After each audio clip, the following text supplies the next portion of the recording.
Look, I think when you criticize your team publicly like that, it doesn't always go over well. Not every coach has their own style, and maybe sometimes that can be effective and all. But ultimately, I always felt like when the team played bad, that was my responsibility too. I mean, 7주차 돌아보기 에피소드 첫 번째 소식은 바로 이 뉴잉글랜드 페이트리어츠의 감독 제러드 마요 감독이 이 잭슨빌 제규어스와의 런던 경기에서 대패한 이후 공개적으로 본인들의 팀을 비판했다는 소식인데요. 뭐 단어라고 이 소프트라는 단어를 말하면서 이 선수들을 비판했는데요.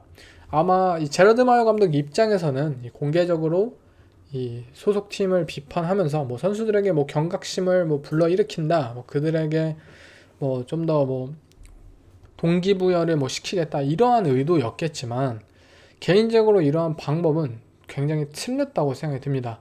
뭐 아까 들려드렸듯이 이 빌벨리책 감독 또한 이러한 방법은 좋지 않았다고 표현을 했을 만큼 팀에게 있어서 벌어지는 모든 결과물은 결국 감독의 책임입니다.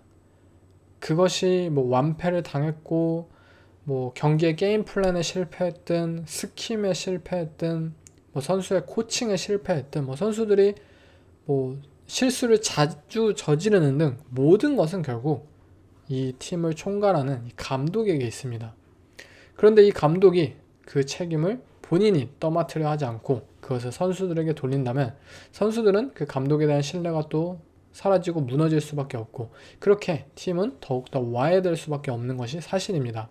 제로드 마요 감독은 대단히 이 큰 실수를 했다고 생각이 들고요. 과연 이 뉴잉글랜드의 선수들 스스로 이 제로드 마요 감독이라는 감독을 믿고 남은 시즌을 치를 수 있을지 개인적으로 좀 많은 이런 혼란이 있지 않을까 생각이 듭니다.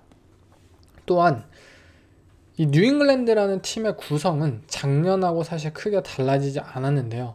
그러한 부분들은 역시 이 제러드 마요 감독이 작년 뭐 FA에 풀렸던 이러한 선수들과 모두 이 연장 계약을 체결했기 때문이에요. 기존 뉴잉글랜드의 시스템을 이해하고 이 소속 팀으로 뛰었던 선수들에게 제러드 마요 감독은 오케이 내 체제 하에서도 너네들은 필요하다 라는 취지로 이들은 모두 연장 계약을 체결했어요. 그렇게 뭐 작년 시즌 로스터나 올 시즌 로스터나 비교해보면 사실 거의 비슷합니다. 그런데 작년에는 리그 최고의 디펜스 중 하나였던 이 팀이 올 시즌은 리그 하위권의 디펜스 퍼포먼스를 펼친다. 그렇다면 그것은 선수들의 잘못이 아니죠. 바로 코칭, 감독의 잘못이라는 것을 이 제러드 마요 감독 본인 혼자서만 모르는 것 같습니다.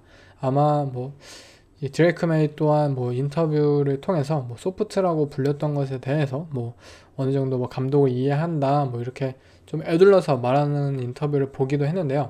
선수들 스스로도 너무나도 실망스러워하지 않았을까 개인적으로 생각이 들고 이 뉴잉글랜드라는 팀 또 제러드 마요 감독이 이끄는 뉴잉글랜드라는 팀은 제 생각에는 오래 가지 않을 것 같습니다. 그리고 저는 이 상황을 정확히 예상을 했습니다.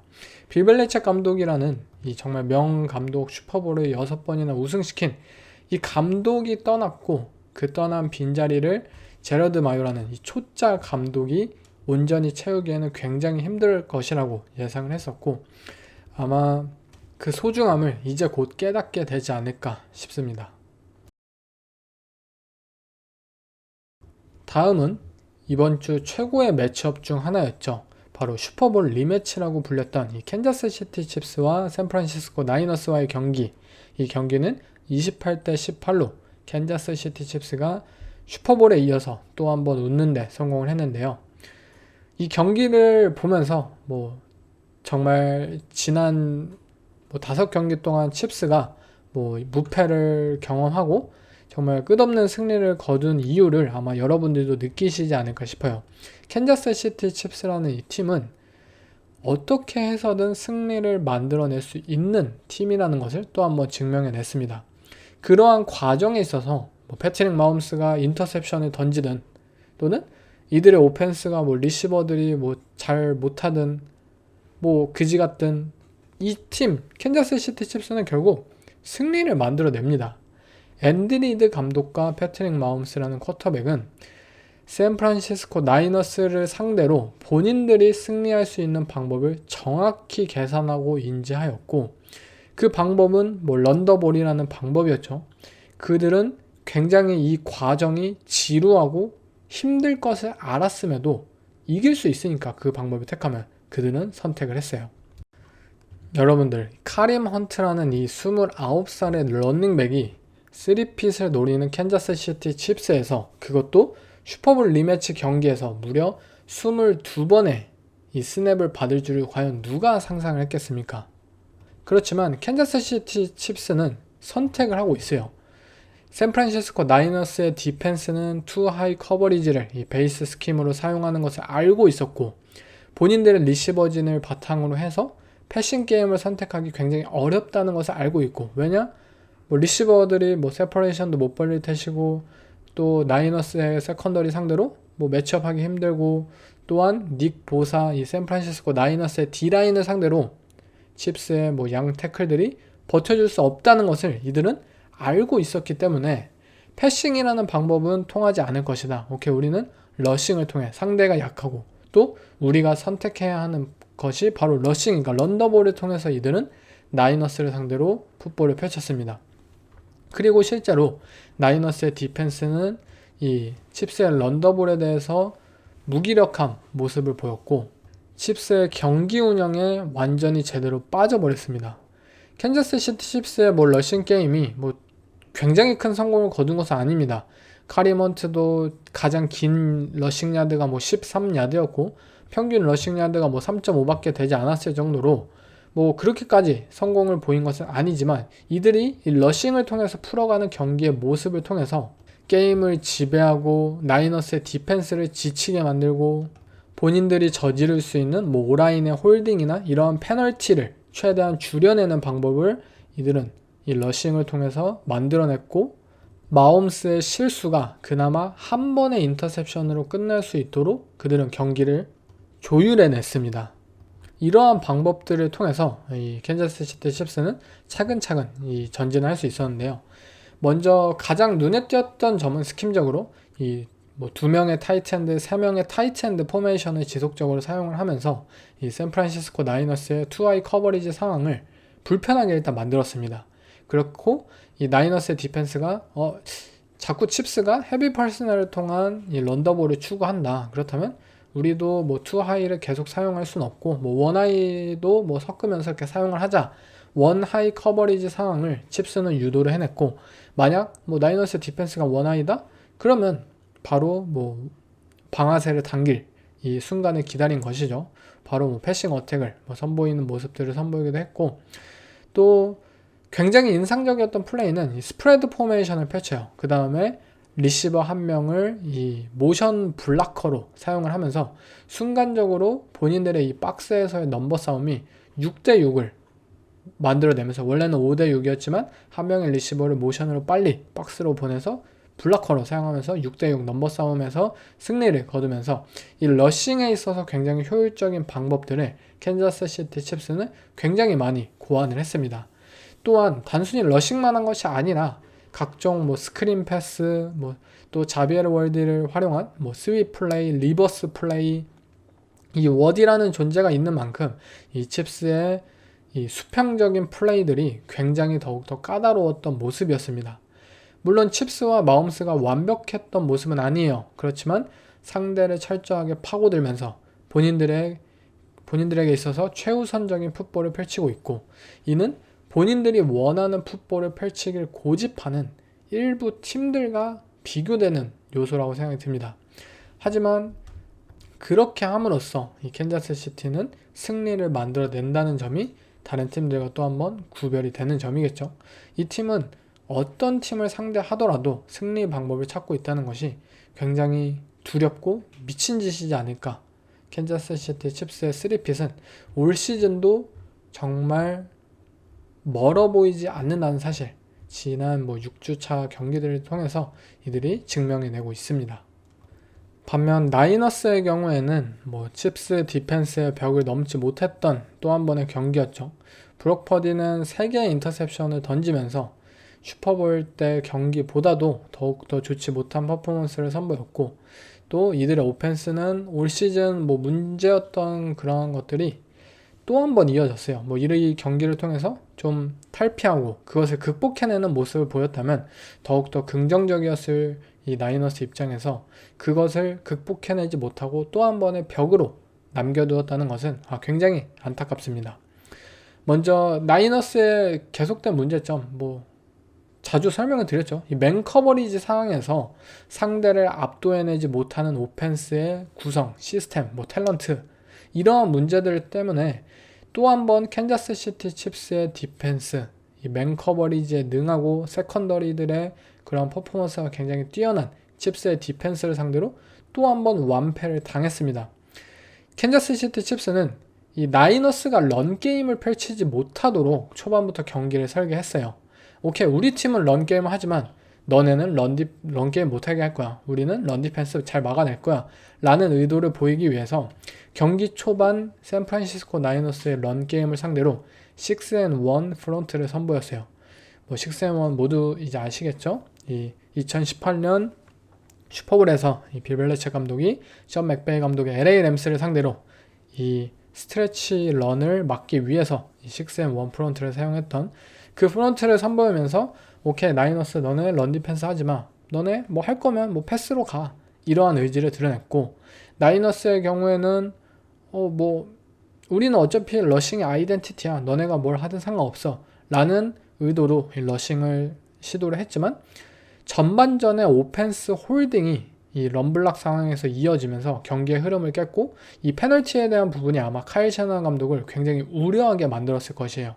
그렇기 때문에 자신 있게 이들은 상대가 러싱을 막고자 하고 있고, 또 본인들이 러싱을 펼쳤을 때 결과물이 뭐 페널티로 이어지는 등 이 선수들의 컨디션이 좋지 않았다는 점, 이러한 점 때문에 본인들이 자랑했던 그 런 게임을 이번 경기 나이너스는 잘 활용할 수 없었다는 점이 굉장히 크게 경기 전체적으로 작용을 했다고 생각이 듭니다.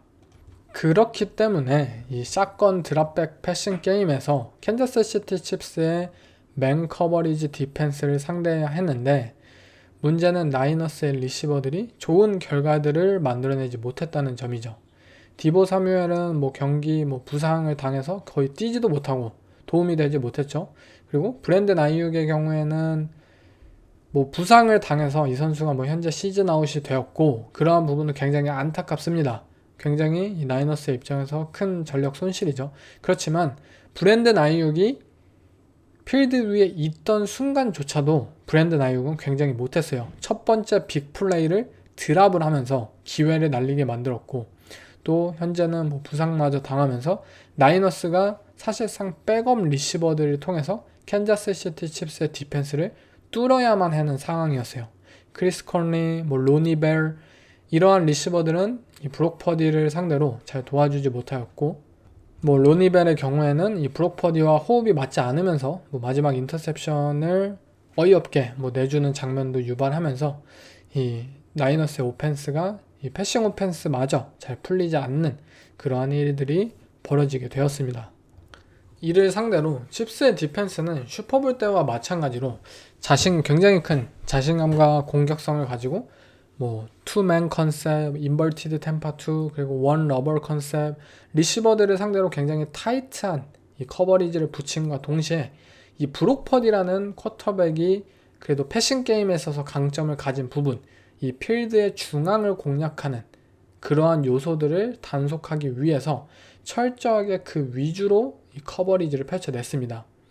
물론 칩스의 오펜스도 많은 득점을 하지 않았고, 경기 후반에 나이너스에게 기회가 있었지만 이 브록 퍼디의 턴오버가 아쉽게 이 번번이 그 기회를 끊어내게 만들었고, 그 기회가 끊겼던 것도 아까 설명드렸듯이 뭐 로니벨 등 이 퍼디와 이 백업 리시버들과의 그 퍼포먼스가 굉장히 좋지 못했기 때문이었죠. 물론 저는 뭐 디보 사뮤엘이 나왔더라도, 브랜든 아이육이 부상을 안 당했더라도 어차피 나이너스는 이 경기를 극복하기에는 힘들었을 것 같아요. 그만큼 지금의 나이너스가 본인들이 가진 이 리시버진들을 바탕으로 해서 무언가 뭐 스텝업을 해서 뭐 리키 피어솔이나 또 다른 뭐 제닝스나 이런 선수들이 좀 스텝업해서 반전을 보여주지 못한다면 현재의 위기를 좀 극복하기에는 어렵지 않을까 싶어요. 이들은 분명히 좋은 팀이에요. 아직도 브록 퍼디도 정말 좋은 쿼터백이에요. 지금 뭐 턴오버도 많고 하지만 또 이 건슬링거적인 멘탈리티를 장착하고 브록 퍼디가 그 전에 뭐 숏패스 이러한 게임 매니지먼트에만 강점을 가진 선수에 국한되지 않고 좀 더 이 다운필드 패싱 게임을 선보일 수 있는 쿼터백으로 성장해냈어요. 그렇지만 팀 사정과 함께 현재 이들의 오펜스 굉장히 효율적이지는 않다 보이는 것이 사실이고, 크리스찬 맥카프리가 없는 상황에서 과연 이들이 이러한 문제들을 어떻게 극복해낼지 굉장히 귀추가 주목됩니다.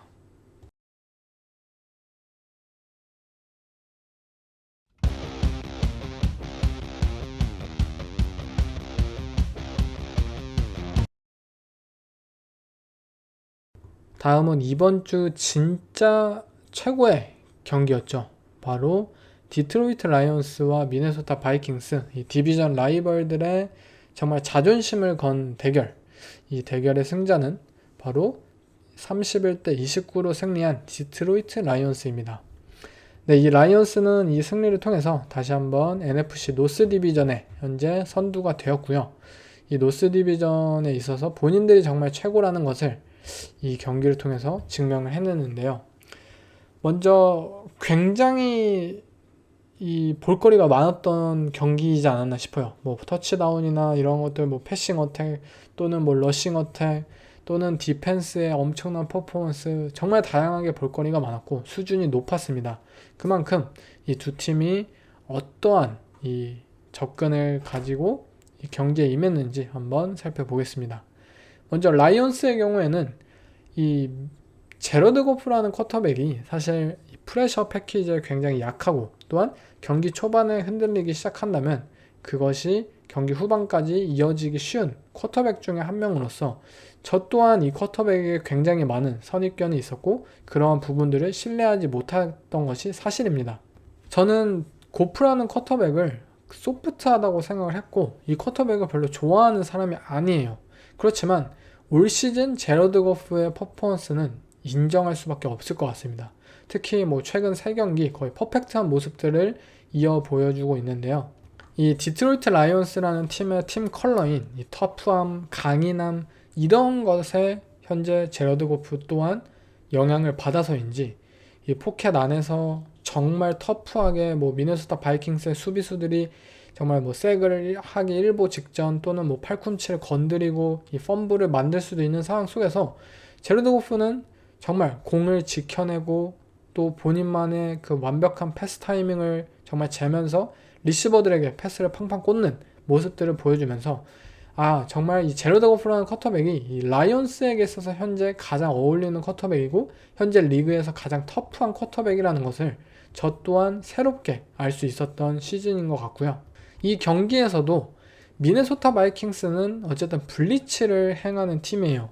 그렇기 때문에 제러드 고프와 디트로이트 라이온스의 오펜스가 좀 많은 득점을 거두기 위해서는 이 블리츠에 대한 뭐 대비 이러한 것들을 확실하게 가지고 있었어야 했겠죠. 라이온스가 이 미네소타 바이킹스의 제로 블리츠를 맞이했던 첫 번째 장면에서 라이온스는 이 제로 블리츠를 상대로 이 풀 슬라이드 프로텍션을 선보인 다음에 한 명의 리시버를 모션하면서 백사이드 엣지 러셔를 블락하게 만들었어요. 즉 현재 런닝백을 포함해서 라인맨 5명 하면 6명이죠. 그리고 이 6명으로 이 풀 슬라이드 프로텍션을 선보여요. 그래서 6명의 이 패스러셔들을 막고 한 명의 빈 패스러셔가 생기잖아요. 그게 보통 이 언블락된 패스러셔이고 쿼터백을 괴롭히는 이 주범인데, 한 명의 리시버를 모션하면서 그를 블락커로 사용을 하면서 이 7대7 이 프로텍션에 있어서 어쨌든 완벽한 이 인원 구성을 갖춘 다음에 본인들이 가진 굉장히 뛰어난 리시버들, 뭐 아몬라 세인트 브라운이 될 수도 있고 뭐 제이미슨 윌리엄스가 될 수도 있고, 이 굉장히 짧은 순간 속에서도 폭발적인 스피드와 그러한 것들을 바탕으로, 피지컬을 바탕으로 해서 상대 리시버를 따돌릴 수 있는 그러한 리시버에게 공을 건너주면서 35야드짜리 터치다운을 첫 번째 제로 블리츠 상황에서 라이온스는 만들어냈습니다. 바이킹스는 이 터치다운 이후로 제로 블리츠를 거의 잘 사용을 하지 않았어요. 뭐 블리츠를 사용하더라도 뭐 존 블리츠를 사용한다든지 또는 뭐 커버 원, 뭐 세이프티 한 명을 후방에 둔다든지 그들이 자랑했던 제로 블리츠를 잘 사용하지 않게 되었어요. 라이온스는 그만큼 본인들이 준비가 뛰어났다라는 것을 뭐 알 수 있는데요. 이 뭐 모션된 블러커로 이 제로 블리츠를 막고 하는 것은 사실 볼티모어 레이븐스의 라와 잭슨도 많이 사용을 했고 뭐 버팔로 빌스도 많이 사용하고 그렇게 놀라운 것은 아닙니다. 그렇지만 라이온스가 대단했던 점은 그것을 완벽하게 실행했다는 점이에요. 그리고 그 실행이 결국 35야드짜리 터치다운을 만들어냈기 때문에 디펜스 입장에서는 이 팀은 우리의 대처법을 정확히 알고 있다. 우리는 이거 못 쓴다. 우리 다르게 접근해야 된다. 라고 포기를 하게 만들었다는 점이에요. 그러한 점들이 뭐 입으로 풋볼을 한다 라고 말을 하죠. 근데 라이온스는 이 경기 정말 정확하게 실현을 했다는 점 굉장히 높게 삽니다. 또한 바이킹스의 디펜스는 이 런 디펜스 상황 속에서 뭐 갭 익스체인지나 또는 럼블리츠 이런 것들 자주 사용했는데 오히려 이러한 공격적인 그러한 이 태클링 뭐 블리츠 이런 것들이 오히려 라이온스에게 더 좋은 이 블락 앵글로 이어지고 런닝백 입장에서 이 후방에 라인베커 한 명밖에 없기 때문에 만약 이 한 번 태클을 따돌릴 수만 있다면 굉장히 많은 야드를 획득할 수 있는 기회로 이어지는 거예요. 그런데 라이온스의 런닝백들은 진짜 태클링을 계속 미스태클을 유발하는 등 이 마이크 몽고메리 런닝백과 자미르 깁스 이 두 명의 런닝백들이 굉장히 터프한 모습들을 보여주면서 퍼스트 다운을 갱신해내고 이 바이킹스의 런 디펜스 계획마저 완벽하게 부수는데 성공을 했습니다. 또한 이 전체적인 패싱 게임에 있어서도 바이킹스는 뭐 블리츠 룩을 자주 선보이고 전반적으로 바이킹스의 라인베커들은 라인에 가깝게 붙어서 플레이를 하는 만큼 만약 라인베커 뒤에 있는 이 필드의 중앙이 공략을 할 수만 있다면 굉장히 많이 비어있기 때문에 공략을 하기 쉬운 구조일 수밖에 없습니다.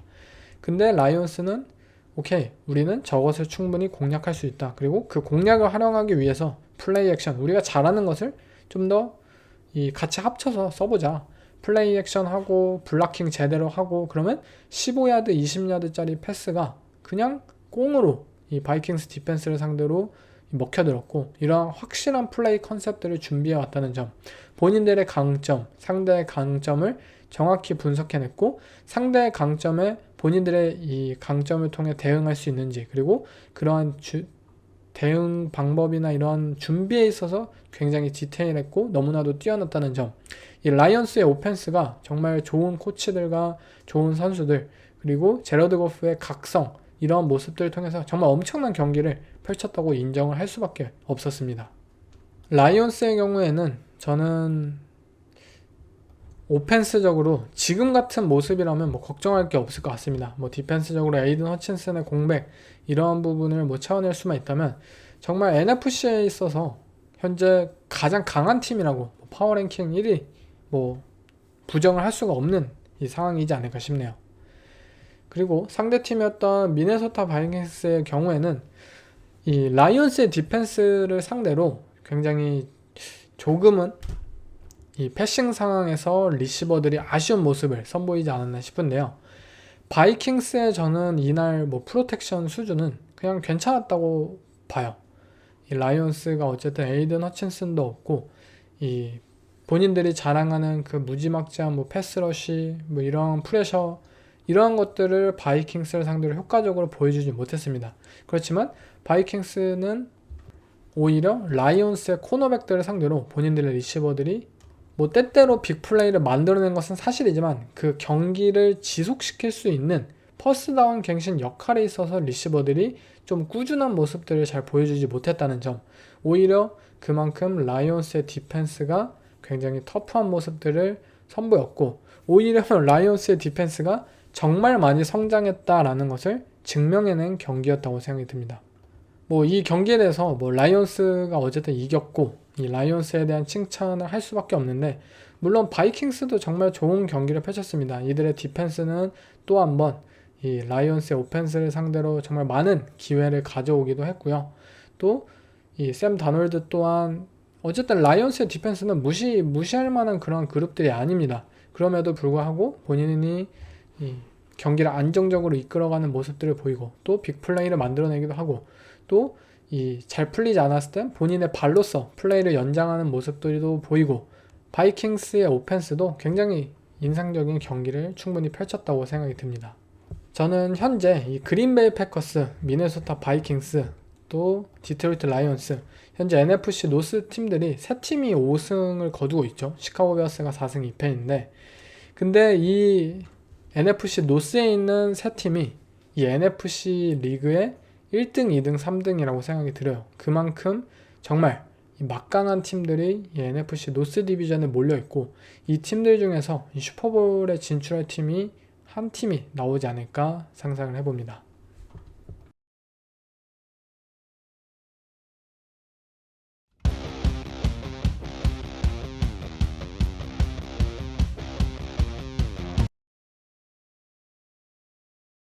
다음은 또 한 번의 혈투를 보였던 경기이죠. 이 화요일에 영입했던 브랜든 맥매너스라는 키커가 이 게임 위닝 필드골을 날리게 된 그린베이 패커스와 휴스턴 텍산스와의 경기. 이 경기는 아슬아슬하게 그린베이 패커스가 24대 22로 승리를 하게 되었습니다. 경기는 24대 22로 이 그린베이가 한 끗 차이로 승리를 거두긴 했지만 경기 전체적으로 보자면 사실 그린베이 패커스가 압도를 했다고 이 표현을 할 수 있었겠죠. 그렇지만 뭐 실제 경기 결과 자체는 조금 이상하게 흘러가면서 이 패커스가 질 뻔하게도 된 좀 아이러니한 경기였는데요. 먼저 이 경기는 휴스턴 텍산스의 총 패싱 야드가 55야드밖에 되질 않습니다. 그만큼 CJ 스트라우드가 또 한 번의 이 커리어 로우 경기를 펼치게 된 경기입니다. 그 이유에 대해서는 아마 작년 뉴욕 제츠와의 경기를 떠올리시면 될 것 같아요. 이 경기에서 그린베이 패커스의 디펜스에게 압도를 당했던 이유는 이들은 탤런트적으로 텍산스의 리시버들, 오펜스를 상대로 압도해냈기 때문인데요. 작년 뉴욕 제츠와의 경기에 있어서도 이 CJ 스트라우드와 휴스턴 텍산스가 풀어야 했던 숙제는 바로 맨 커버리지 팀에 대한 해답이었어요. 본인들의 리시버진이 뭐 스테판 딕스, 니코 콜린스, 뭐 탱크델, 뭐 기타 등등 이 리시버진이 분명 뛰어나다고 볼 수는 있겠지만 스트라우드는 그리고 뭐 모빌리티를 가지긴 했지만 이 휴스턴 텍산스라는 팀의 오펜스는 타이트한 커버리지가 다가왔을 때 이들의 리시버는 세퍼레이션을 벌리는데 힘들어하고 또 블리츠가 다가오는 상황 속에서 텍산스의 패스 프로텍션은 굉장히 쉽게 엉키고 무너지기 일쑤였어요. 또한 텍산스의 리시버진은 제가 지속적으로 올 시즌 얘기를 드렸던 부분 니코 콜린스를 제외하면 폭발성이 굉장히 떨어집니다. 이들의 뭐 캐치당 평균 야드 뭐 10야드가 되지도 않을 정도로 굉장히 떨어져요. 그리고 니코 콜린스가 결장을 한다? 그렇다면 그 요소는 더욱더 크게 영향을 끼칠 수밖에 없는 것이죠. 그린베이 패커스의 디펜스는 이날 굉장히 헤비한 커버 1, 맨 커버리지를 사용했고요.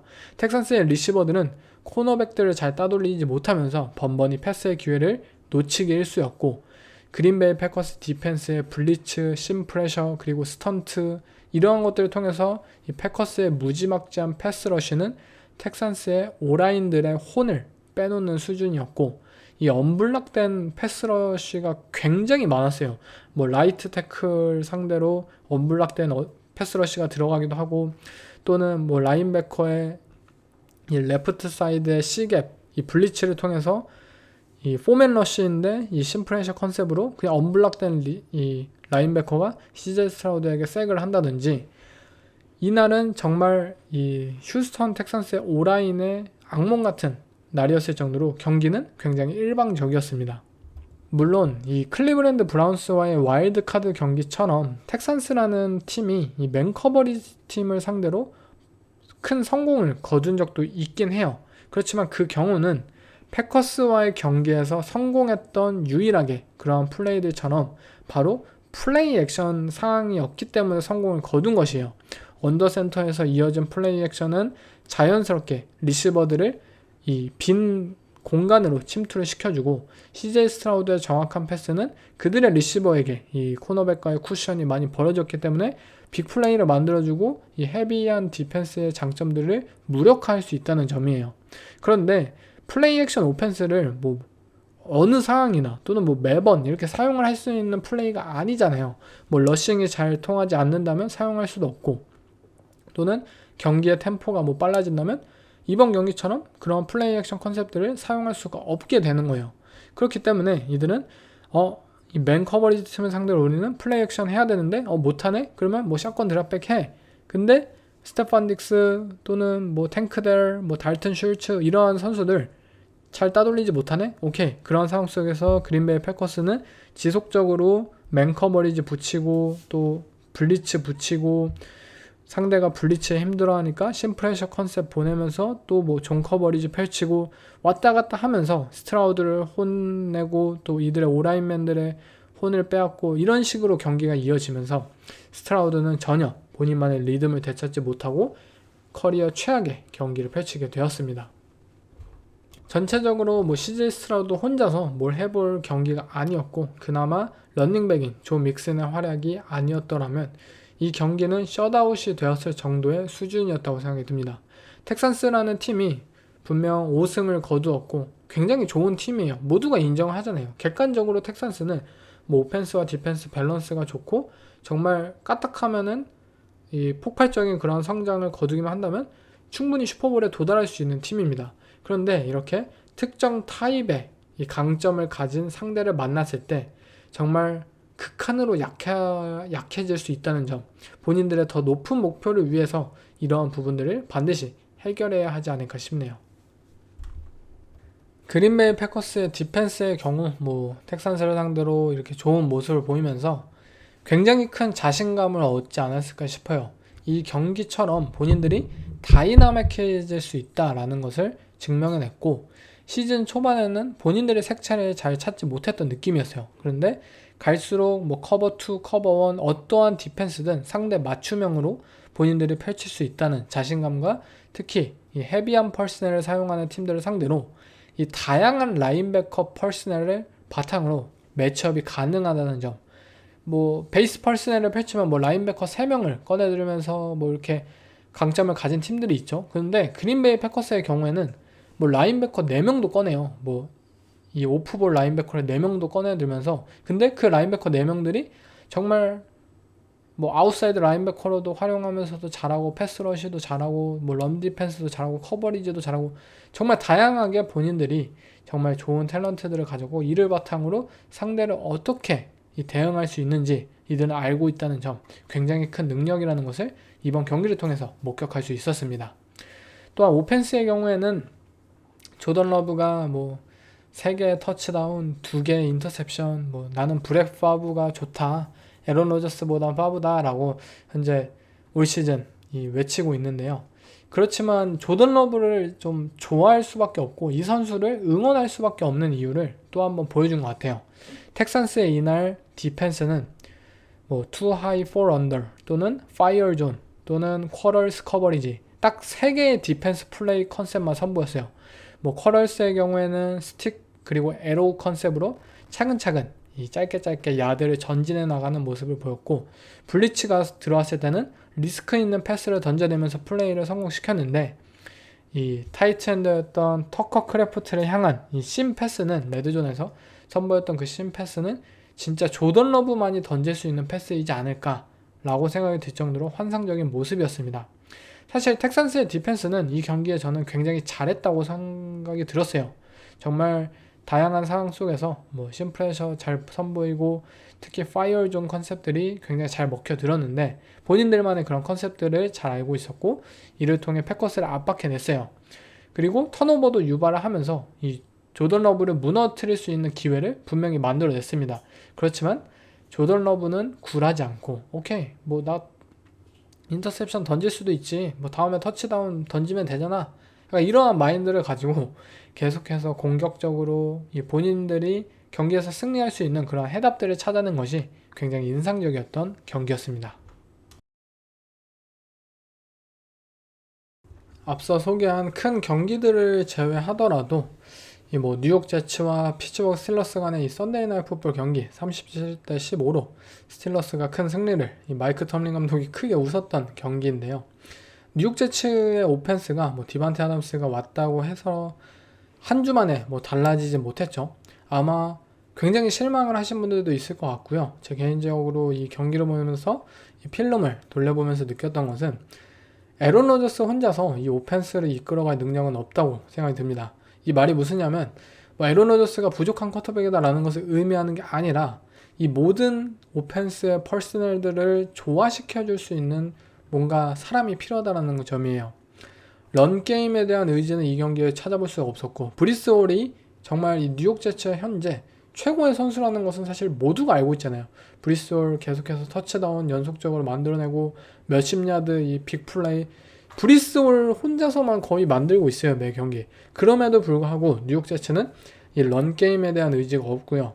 단순 샷건 포메이션, 스프레드 포메이션, 슬랜트 라우트, 스크린 패스, 고볼, 이게 끝이에요. 이 5가지의 요소로 이 뉴욕 제츠의 오펜스를 설명할 수 있을 것 같은데요.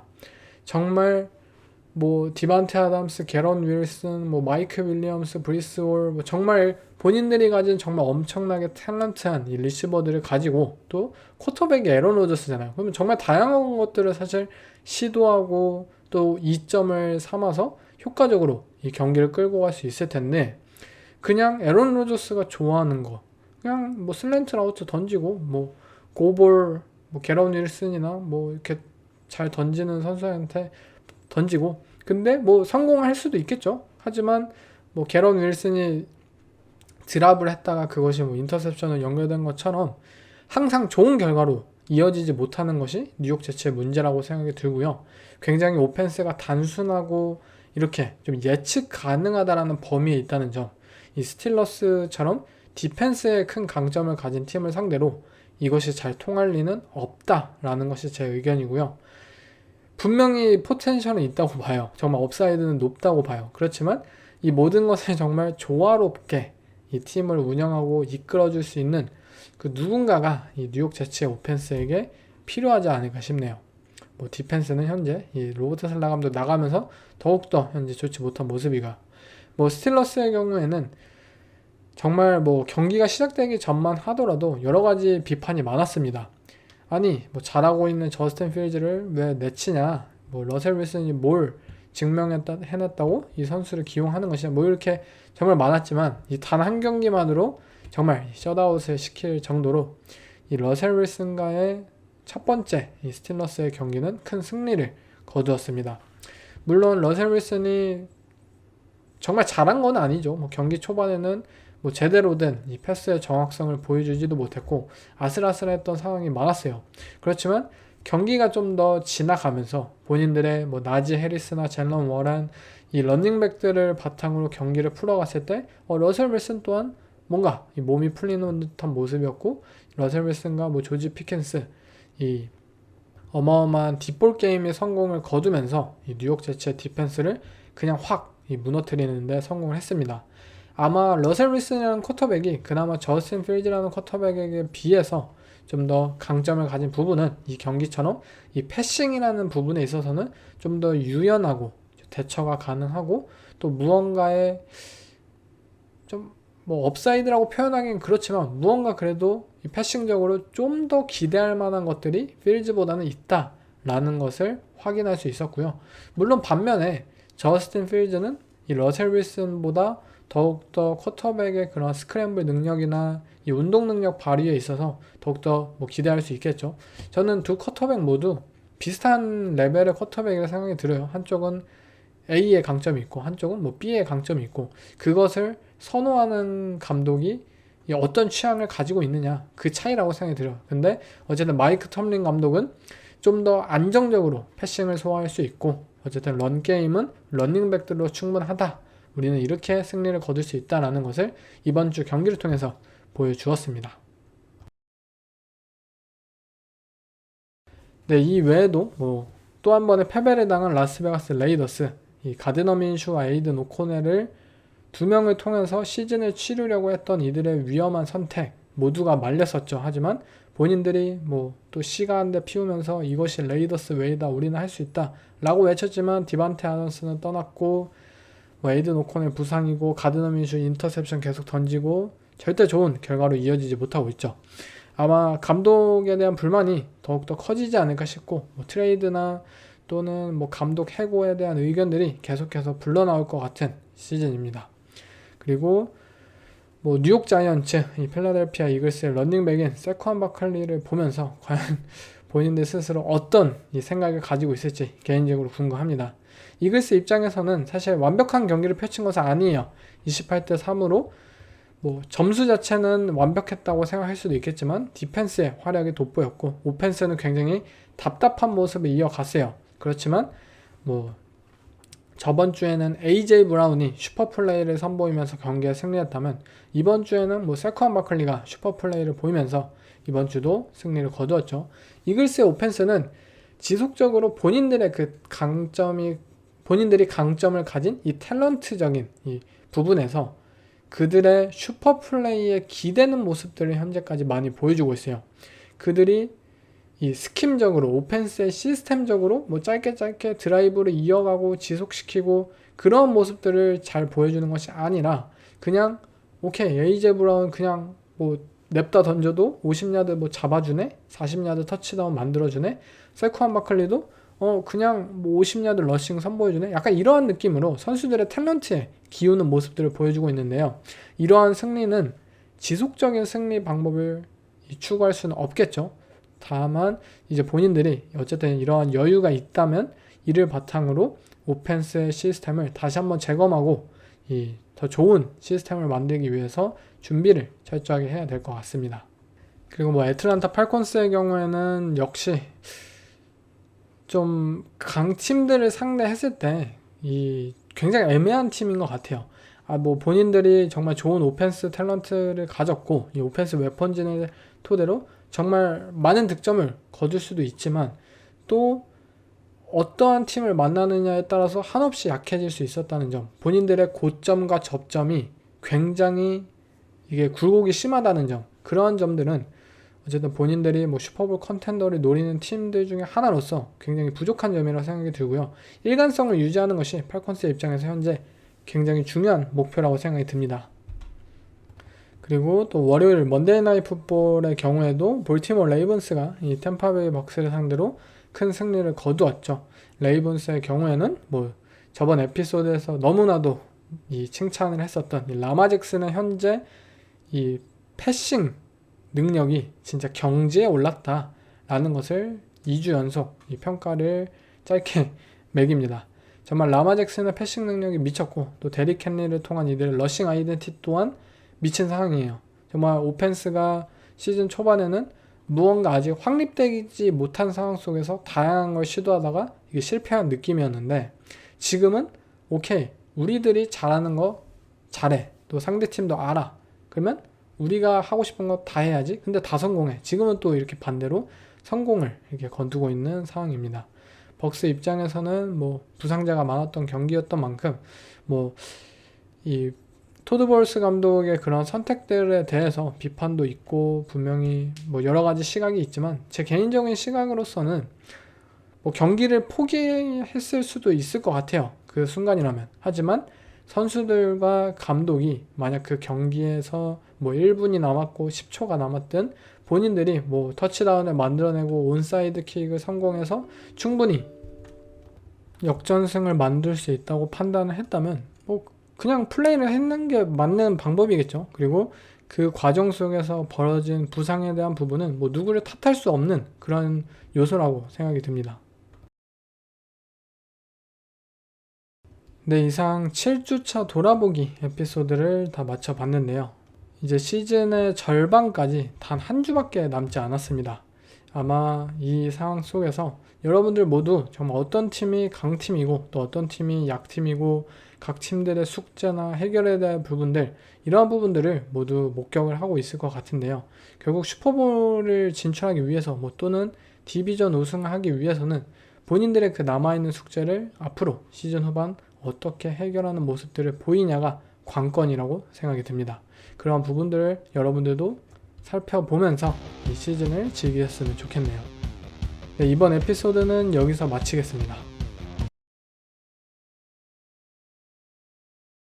Losers assemble in little groups and complain about the coaches and the players in other little groups. But winners assemble as a team.